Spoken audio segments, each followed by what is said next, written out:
So in today's video, we're going to take a look at the best stack for 2019. No, actually, we're going to do like getting started, like walking through how to get started with programming, like from scratch, like from zero. You're out there, you heard the code hype, you're like, I want to make some money, I want to make some moves, I want to change my life, I want to get a remote job, whatever it is, whatever your motivation is for joining code. Hey, guess what? I was you a few years ago before I went to boot camp. Despite what you may think, I had zero programming knowledge. I learned to code at 24 and now I'm 28. I was right where you were not too long ago, and I remember what it's like, and I still struggle. So don't even worry about that. And there is, like, I know I always say that you need to be like language agnostic. Don't depend on the tech stack. It's your ability to learn quickly, not what you know off the top. Like I say that a lot, but I also realize at the same time, yeah, you need to start somewhere with something. First thing I'm gonna ask you guys to ask yourself is, what kind of person are you? Are you a visual person? Are you kind of more of a back-end person? Are you like, when I say back-end, if you know what that means, it means like more logistical person. You like statistics, you like processes, you like looking at numbers. Or are you on the other side? You like design, you like art, you like kind of like user flow and that sort of thing. Maybe you like DevOps, maybe you like working on the back end, maybe you like sitting in a terminal all day. If you don't know what a terminal is, it's like that black matrix box where you're just like, that's back-end development. Some people love it, some people don't. So after you've figured out what type of person you are, you need to get started somewhere, right? And this is where everyone's like, well, I'm not sure what to do. I'm still on HTML5 and CSS3. And if you don't know what those are like the two core technologies of the web. So HTML is kind of like the skeleton, kind of just sets everything up, kind of the layout. And then you have CSS, which makes it pretty. It styles it, and think about like putting some accessories on that, put a nice little cute little black dress on, going out for a date, The reason that web development starts you off there is because you have instant user feedback. So if you make some HTML and the little VS Code and then you put some CSS on it, you can instantly see the changes. Like in real time, you can see it on the page, and you're like, oh, well, this is cool. Kind of, I made something, I programmed something. All right, this isn't so bad. But then you hit JavaScript, and you're like, all right, I have no idea. Why am I doing this? I don't know why I need functions to do this. And so these are like the three core technologies that pretty much everyone starts off with, unless you go to a boot camp, maybe Ruby for web development, which I've seen a few boot camps. But I'd say the majority of places kind of start you off with HTML5, CSS3, and JavaScript. If you right-click any page and you click inspect and you open it, you'll see HTML, CSS, and JavaScript in there because that is what your internet browser runs on pretty much. Let me show you some resources that I've found to get started. So I want this to be tangible, like a takeaway, like here, go here, do these things, or if you want to do this, go here and do these things. Oh, everyone always talks about Free Code Camp. Just go to freecodecamp.com. It'll get you started. There's a whole bunch of free curriculum here. No, I'm not sponsored by Free Code Camp or anything like that, but just go there. Just go get your feet wet. Don't spend any money on Udemy. Don't spend any money if you don't have to. Just see if this is for you first. Go to the curriculum. It'll start you off with basic HTML and CSS. And so if you make changes here, it makes changes in real time over here on the right. And you're like, oh, wow, I'm programming. And so this kind of gets people into it. But you don't want to do HTML5, CSS3, JavaScript here? Hey, that's cool. You can go to this other place called the Odin Project, which is pretty popular. And you can view the curriculums, just theodinproject.com. Web Development 101, you can see here you got how this course will work, introduction to web development, and installation, text editors, you got all this stuff here. And this is more Ruby based, and you're going to end up doing Ruby on Rails. And I'm not a huge fan of Ruby on Rails, but some people are. And so if you wanted to do web development this way, you can come here to the Odin Project and work your way through this. And at the very end, there's this big project that you can do, and there's all these other user submitted projects that you can take a look at if you want to reverse engineer if you run out of project ideas. If you want to learn PHP, which I like PHP, but LOL PHP, Josh, yeah, that's fine. Go ahead and hate me, but you can go to this website. It's called Laracasts, and Laracast is basically for Laravel. So you can see here it's got PHP, testing, JavaScript tooling, and Laravel. Laravel is how you take PHP and turn that into basically web stuff so that you can make views, and so you can make this page that you're looking at, and then if you want to do web development with Python, you could do Flask. But I don't really know any good websites off the top of my head to learn Python for web development. If you want to learn Python, a good place that I like that's pretty interactive is called automatetheboringstuff.com. And this teaches you how to do simple things like fill out online forms, all automated. You feel like a real hacker when you're sitting there and you follow these courses and you're like, oh snap, and I just press enter and it does it all by itself. And that's a pretty cool feeling. Work through this here, it's all free, but you're not really doing a whole lot of web development stuff here. But you can still do some pretty neat stuff with Python and get your feet wet and then take this and go to do machine learning or something like that. Okay, so now that you got your feet wet with some web development technologies, with these websites here, the next question you're going to want to ask yourself is like a longer term game, longer term plan. Where are you going to live? Where are you going to work? What kind of work are you going to do? Are you going to be a freelancer? Are you going to work remote? Are you going to work local? Do you want to relocate to another country? And the reason that I'm saying that you need to think about these things are because different areas have different tech stacks. And so once you have the basics down, you can kind of just learn any tech stack, but you need to look at where you're going to work. And so, for example, in Jacksonville, Florida, for whatever reason, they just love C#, and C# is used for ASP.NET. I don't know why that's popular there, but in other places of the United States, people just really love Angular. And Angular is kind of like Laravel or Ruby on Rails. And then in other places of the United States, they really love the buzzword React, and they all do React. Wherever you want to live or wherever you're at in the United States, look at what they're doing on job websites around you. Like, look at what they're asking for. So, for example, I live in Salt Lake City. We'll take a look at Salt Lake City on this website called Glassdoor.com. Glassdoor.com lets you look up common job interview questions. Like, people go here and they're like, I was asked this, and so you can prepare for jobs this way too. And you can look at the salaries on the company so that you have an idea of what to ask for. When they're like, well, what were you thinking in terms of compensation? Well, I already looked at what other people are getting paid, so I kind of guess. I know what you want me to say to you. So I'm a visual person. I'm going to look up front-end web developer here. Extensive knowledge of modern JavaScript fundamentals. Yeah, so we got that out of the way.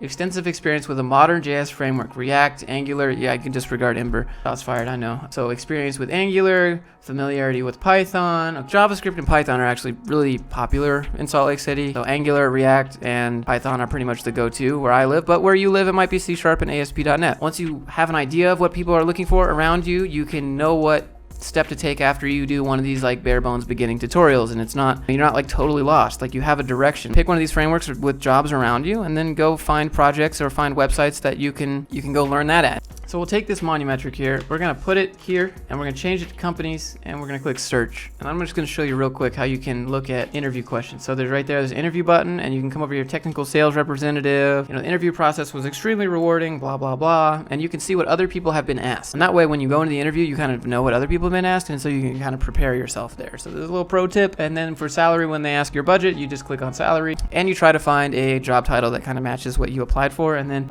it gives you an average. I would take these averages and I would up them by like 10-15%. When I worked a job and I looked at the salary, I was like, this is way more than I'm getting paid. What's going on? You used Glassdoor, you figured out what you want, what you're gonna do. But let's say you don't want to work local, and you want to work at home, you want to work remote, you want to work on a beach in Thailand, making those medium dollars in America but amazing dollars in Thailand. So I'll show you a website. It's called WeWorkRemotely.com. Programming jobs. The real winner here is the guy who made this. These companies pay $300 to post on here for 30 days. Like, there's design jobs, there's programming jobs, there's front-end jobs, there's back-end jobs, there's business jobs, there's like random, Arabic speaking SEO and content manager job. There's a whole bunch of jobs on here. I've had a bunch of interviews. I never successfully had a job from here for one of my remote jobs, but this is a good place, and I made it to the final stages here. But this is a good website, lots of cool jobs. Just know that this website's really popular, and there's like hundreds and hundreds of applications here. But there's another website we can go to. It's called remoteok.io. Also a pretty good website here. You just scroll down, you have the different sections: remote software, customer support, marketing, design, non-tech, top remote companies. There's going to be a lot of crossover between WeWorkRemotely.com and remoteok.io. So you can come here and you can look for remote jobs. Pro tip here: if you want to work remote, you got to be different in your application process. Do not just click apply. You got to go find their email somehow. They probably don't have a phone number since there's no office, but you got to go find like their email. Or what I would do if I were to level up in 2019 and I wanted to apply remote, I would send a really awkward video application. Yes, it's going to be awkward, but how many people are going to do that? Probably just you.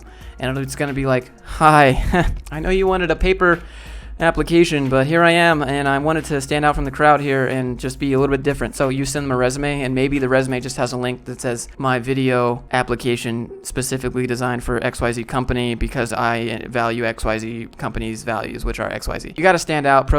Working remote is all based on trust. They got to know that you're going to be doing work when no one's standing over your shoulder making you do work. And they know that most jobs are like that, and so if you don't want that, you got to be different. You got to stand out. You got to up that value. You got to up, it's all about culture fit with remote. They got to feel you out since they can't sit in front of you and get your vibe. So gotta level up that application process, in my opinion. You don't want to work local. You want to move across the pond. You want to go to the UK or wherever. So you're probably gonna need a visa unless you got that dual citizenship, which I probably don't. I don't got that. you head on over to stackoverflow.com/jobs. You got perks and you got visa sponsor, and then you could just click apply filters, and these are all over the world. You might need a degree, but you might not need a degree. It just depends. So if you want to apply in Germany, Germany has to be like, yeah, we couldn't find a German that could do this job, so we're doing a visa. You can just scroll through this. You got tons of stuff in here that's looking to provide visa sponsor. Just realize that companies that provide visa sponsors are usually big companies, because it takes a lot of money to get a visa sponsor, and it takes a lot of paperwork to be like, yeah, we tried, and blah blah blah blah blah. Just realize a lot of these visa sponsors, you're going to be employee number XYZ. Let's just say you don't want to move across the country, you don't need a visa, you just don't, you live in the middle of nowhere, Kansas, and you want to move to the middle of nowhere, Missouri. I don't know why you would do that. The most exciting thing there is tornadoes. Besides the point, if you wanted to see that, you come over here and you just put offers relocation. So same thing, just uncheck visa, check offers relocation. So paid relocation, you guys want to move to Salt Lake City, machine learning engineer, they'll pay you to move here, and they'll give you a little slice of the company. That's called equity. Be careful with equity though. They'll try and nickel and dime your salary down so that, well, take 2% of the company. That's a lot. That's like insane, but like just realize that. If you take paid relocation, just realize that if you quit that job, you're probably going to owe them. There's probably some, you have to work here for 2 years since we gave you 30 grand and moved everything that you own across the country or across the state or whatever it is. Just there's probably a prorated payment plan if you get there and you're like, this job is terrible. Crap. And so again, it's the same process. You would go in and you'd look at what these people are looking for. So remote's kind of all over the place. I've noticed a lot of remote jobs are like Ruby on Rails.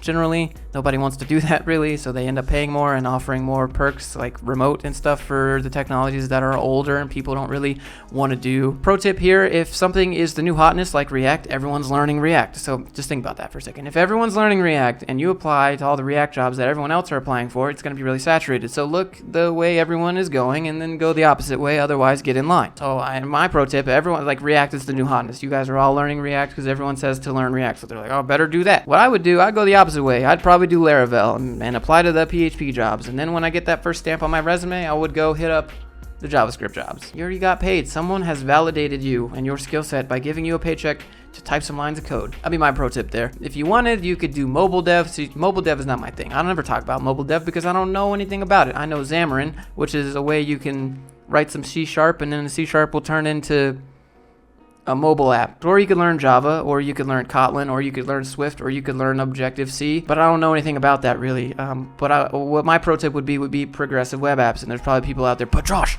wait, you forgot about Flutter. Okay, I don't know anything about that either, so I'm not gonna make any statements about Flutter. Just look up PWA, progressive web apps, and there's gonna be this thing called React Native, which is where you do JavaScript and the JavaScript turns into a mobile app somehow. I don't know, it's wizardry. Mobile's not really my thing. I'm just trying to cover it so people in the comments are like, hey Josh, look, man, I'm trying, man. And then you got machine learning, which is probably gonna be Python, and then you're gonna have data science, which will probably be like Scala or Haskell. And then obviously you got Udemy for game dev. I don't really know a whole bunch of other game dev websites to learn game dev. I just did Udemy, and I did some Unity courses, and I did some Unreal courses. I did DevSlopes, but I think it's really outdated now, and they don't really do Udemy anymore anyways. I'd probably get the game dev TV people's courses if I had to get some. And then I would do Unreal because C++ is industry standard, so Blizzard games are all C++, Activision games are all C++. The big AAA titles are C++. You can do Unity, which is C#, so you got Gary's Mod, you got Rust, you got Escape from Tarkov built with that. C++ has Unreal Engine, and they got that Fortnite money, which probably means that they're putting a lot of money into their engine, so more people come over, and they just launched their store, and so I'd probably go with C++ if you had to pick for game dev. I think we're way off topic now, and I've given you a whole bunch of resources and a whole bunch of ways to figure out a direction that you want to go, even though this video had no real direction. I understand that, viewers, but I appreciate you for hanging in. I'm just trying to provide some value to you guys, because I know you guys are all confused, and maybe you're more confused at the end of this video, but hopefully I dropped some knowledge bombs that you guys can take, and I tried to hit all the little places. If you appreciate it, maybe hit the thumbs up, maybe hit subscribe. Help me get to 100K by July 17th, which is my birthday. I'll be 29 years old. That would be a fantastic birthday gift. It doesn't feel real. So if you would like, I would love it if you would leave a comment for the algorithm. I'd appreciate that so much. That would be awesome. But don't put comment for the algo, because I feel like YouTube's gonna be like, hey Josh, stop doing that. So instead, we're gonna do a comment for the giveaway. Happy 4th of July, everyone out there. Hope you guys are having a great day. Light lots of fireworks, lots of explosive, lots of good food, and yeah, I appreciate you guys. Thanks for hanging in. Thanks for helping me, build the momentum. just try and take a step back and just, be appreciative for everything that's gotten me this far in such a short amount of time, in 2 weeks. Sorry for the rant. I appreciate you guys. If you enjoyed the video, hit subscribe, hit the thumbs up, and let me know what you think in the comments below. Hope I provided some value today, and I'll see you guys in the next one.